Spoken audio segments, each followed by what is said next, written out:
ایک اثر شرعی ہوتا ہے اور ایک اثر وضعی ہوتا ہے جی۔ نشے کی چیز پی لینے سے اگر جان بوجھ کے کوئی پی لے تو اثر شرعی ہے عذاب اور اثر وضعی ہے نشہ، صحیح ہے نہیں؟ لیکن اگر شربت سمجھ کے کسی نے ایک گھونٹ بھر لیا ہو تو اثر شرعی تو نہیں ہوگا، عذاب نہیں ہوگا، مگر کیا نشہ بھی نہیں ہوگا؟ نشہ تو آئے گا۔ کتنا ہی عزیزان گرامی ہم اس بات کو سوچ لیں کہ نہیں ہمیں تو نہیں پتا تھا یہ کھانا کیسا ہے، تو کیا نہیں پتا تھا اس سے کیا اس کھانے کا اثر نہیں ہوگا؟ بہت مشکل دور ہے۔ ایک صلوات پڑھیں اپنی حفاظت کے لیے، اللہم صل علی محمد و آل محمد، اس سے بلند صلوات محمد و آل محمد۔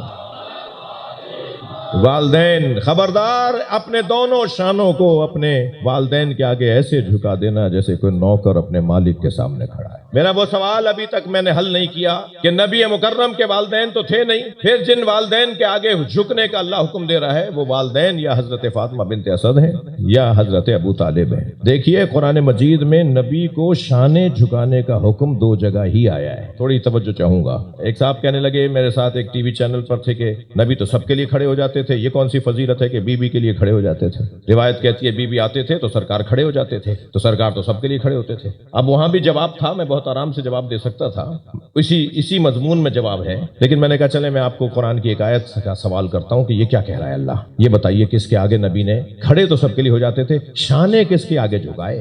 دو جگہ قرآن مجید میں آیا ہے وَغْفِضْ جَنَاحَكَ لِمَنْ اتَّبَعَكَ مِنَ الْمُؤْمِنِينَ، ایک ہی آیت جو میں بھی پڑھ رہا ہوں مسلسل، وَغْفِضْ لَهُمَا جَنَاحَ الذُّلِّ مِنَ الرَّحْمَةِ، اے میرے حبیب اپنے دونوں شانوں کو ان کے لیے جھکا دینا، اپنے دونوں جناح کا، اپنے دونوں شانوں کو ان کے لیے جھکا دینا۔ ایک یہاں آیا ہے کہ والدین کے آگے اپنے شانوں کو جھکا دینا، اور ایک آیا ہے ان مومنین کے آگے اپنے شانوں کو جھکا دینا جو آپ کی مکمل اتباع کرتے ہو۔ توجہ چاہوں گا، دو جگہ نبی مکرم کو اللہ نے حکم دیا ہے، یا مکمل اتباع کرنے والے مومنین کے آگے اپنے شانے جھکا دینا، یا اپنے والدین کے آگے اپنے شانے جھکا دینا۔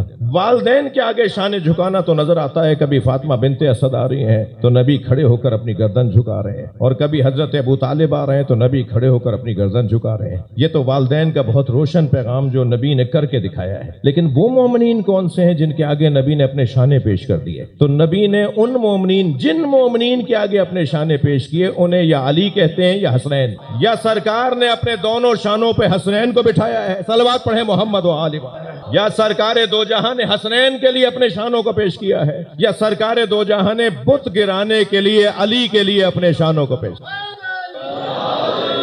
فرمایا یا علی یہ بت گرانے ہیں، میں تمہارے شانوں پر سوار ہو جاؤں؟ مولا علی نے فرمایا یا رسول اللہ میں آپ کا وزن برداشت نہیں کر سکتا۔ سرکار کو وحی ہوئی، اے میرے نبی اپنے شانے علی کے آگے جھکا دو۔ مولا نبی نے اپنے دونوں شانے یا علی میرے شانوں پہ سوار ہو جاؤ، اور مولا علی نے نبی کے شانوں پر پیر رکھے، قدم رکھے اور بتوں کو گرایا۔ نبی بھی تو خاص مزاج میں تھے نا، اس وقت میں سرکار نے فرمایا علی کتنا بلند محسوس کر رہے ہو، یا علی خود کو کتنا بلند محسوس کر رہے ہو؟ تو میرے مولا نے فرمایا یا رسول اللہ عرش الہی 2 ذرا کے فاصلے پر ہے، صلوات پڑھیں محمد و آل محمد۔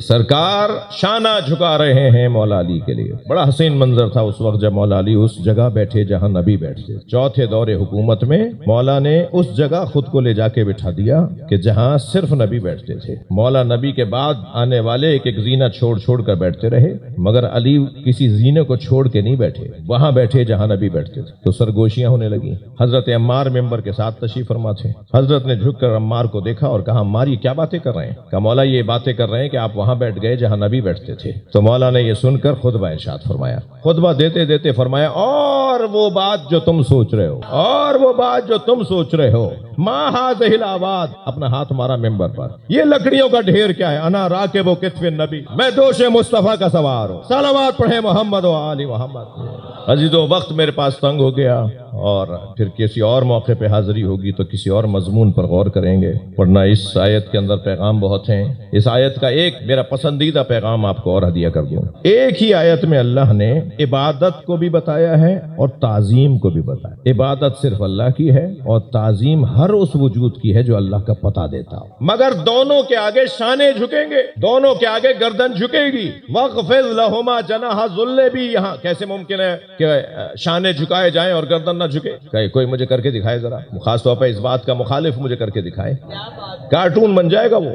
کہ وہ گردن نہ جھکائے اور شانے جھکائے. شانے جھکے گا تو خود بخود گردن بھی جھکے گی. شانے کو جھکائے گا تو خود بخود گردن بھی جھکے گی. نہیں ہو سکتا کہ شانے جھکے اور گردن نہ جھکے. تو ہر جھکتی ہوئی گردن عبادت کے لیے نہیں ہے. اب عبادت کے لیے بھی گردن جھک رہی ہے اور تعظیم کے لیے بھی گردن جھک رہی ہے. تو ان جھکتی ہوئی گردنوں میں فرق کیسے پتا چلے؟ تو فرق ہے نیت کا. نیت سجدہ کروائے گی اور نیت تعظیم کروائے. سجدہ صرف اللہ کے لیے اور تعظیم ہر اس وجود کے لیے جو اللہ تک پہنچا رہا. صلوات پڑھ لیں محمد و آل محمد. اور سجدہ بھی کر کے دکھایا تو اس گھرانے نے, اور تعظیم کا سلیقہ بھی دیا تو اس گھرانے نے.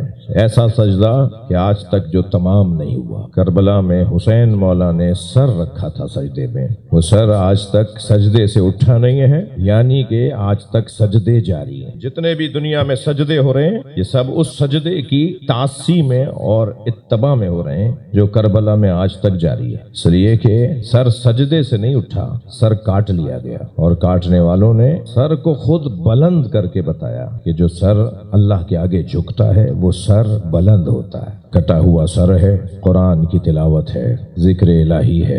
اور یہ سر کا کٹنا جناب زینب کو بڑا گرا گزرا کہ جب آئی ہے نا بھائی کے لاشے پر, تو میری بیوی نے امام حسین کے لاشے کو دیکھ کر ایک چیخ ماری ہے اور روتے ہوئے مرثیہ پڑھا ہے. اور مرثیہ بھی بیوی نے مدینے کی طرف رخ کر کے پڑھا, شاید اس وجہ سے کہ پرسہ تو گھر کے بڑے کو دیا جاتا ہے. تو جناب زینب اپنے بھائی کا پرسہ اپنے نانا کو دے رہی ہیں. منظر کچھ یوں تھا کہ جب بیوی لاشے پر آئیں تو امام سجاد کی روح پرواز کرنے کو, کچھ ہی دیر میں امام سجاد کی روح پرواز کر جاتی. جناب زینب نے اونٹ کے بٹھانے کا انتظار نہیں کیا, کھڑے اونٹ سے خود کو گرا دیا. اور جب کھڑے اونٹ سے گری ہیں تو امام سجاد نے بابا کا لاشا چھوڑ دیا, آگے بڑھ کر جناب زینب کو سہارا دیا اور سوال کیا کہ پھوپھی اماں یہ کیا ہوا؟ فرمایا پہلے تم بتاؤ تمہارا کیا حال ہے. کہا ذرا 2 قدم آگے آئیے اور بابا کا لاشا دیکھیے. اللہ کسی بہن کو بھائی کا ایسا لاشا نہ دکھائے. جب آئی ہے نا لاشے پر تو امام کی پسلیاں کمر سے نکلی ہوئی. امام کے بدن پہ 10 گھوڑے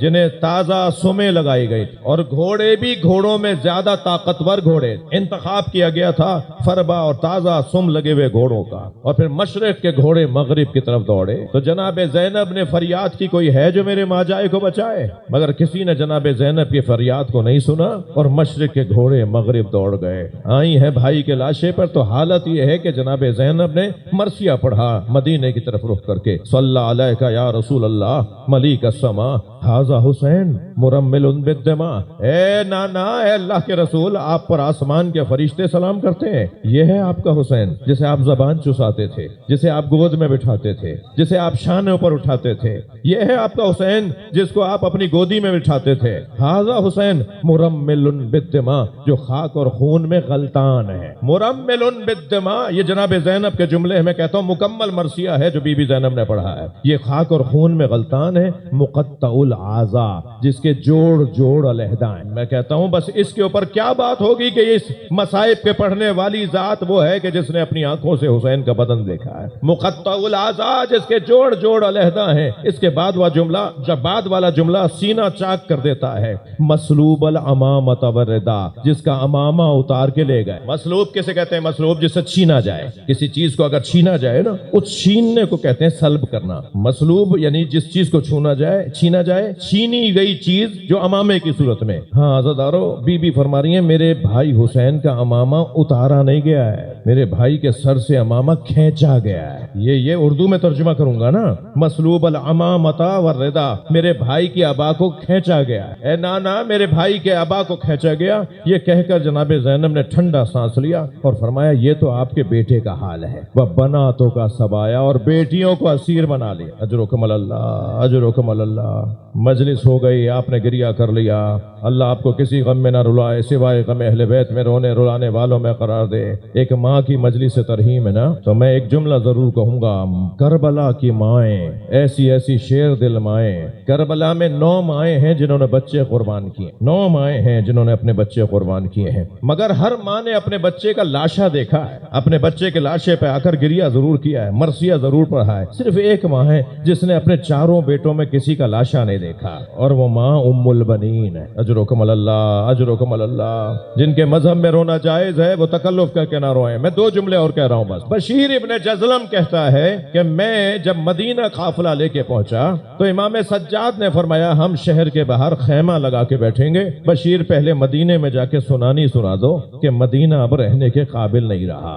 حسین کا لٹا ہوا قافلہ واپس آ گیا۔ بشیر ابن جزلم نے کالا علم ہاتھ میں لیا اور مدینے کی گلیوں میں آوازیں لگائیں، مرثیہ پڑھا، اے مدینے والو اب مدینہ رہنے کے قابل نہیں رہا۔ اور لوگ گھروں سے نکلتے تھے اور سر و سینہ پیٹتے تھے، اس لیے کہ بشیر ایک جملہ ضرور کہتے تھے، حسین کا لٹا ہوا قافلہ واپس آیا۔ یہ کہتے کہتے بشیر جب محلہ بنی ہاشم میں داخل ہوئے تو بشیر کہتے ہیں میں نے ابھی پہلی آواز لگائی تھی، اے مدینے والو اب مدینہ رہنے کے قابل نہیں رہا، تو ایک گھر کا دروازہ کھلا، ایک بی بی باہر آئی جس کے آنے کا جلال ایسا تھا کہ میرے ہاتھ پیر کانپنے لگے۔ قوی ہیکل بی بی تھی، ہاتھ میں اس کے عصا تھا، اس کے کاندھے پر ایک بچہ بیٹھا ہوا تھا، اور وہ باہر نکلتے ہوئے مجھ سے کہنے لگی بشیر کس حسین کی بات کر رہے ہو؟ تو میں نے کہا میں حسین ابن علی کی بات کر رہا ہوں۔ تو کہنے لگی مجھے حسین کا حال بتاؤ، حسین کہاں ہے، حسین کیسے ہیں؟ تو میں نے کہا بی بی میں جان سکتا ہوں کہ میں کس سے بات کر رہا ہوں، میں بول کس سے رہا ہوں؟ بشیر نے چاہا کہ سمجھیں کہ یہ بی بی ہے کون، تو اس بی بی نے فوراً کہا میں مادر عباس ام البنین۔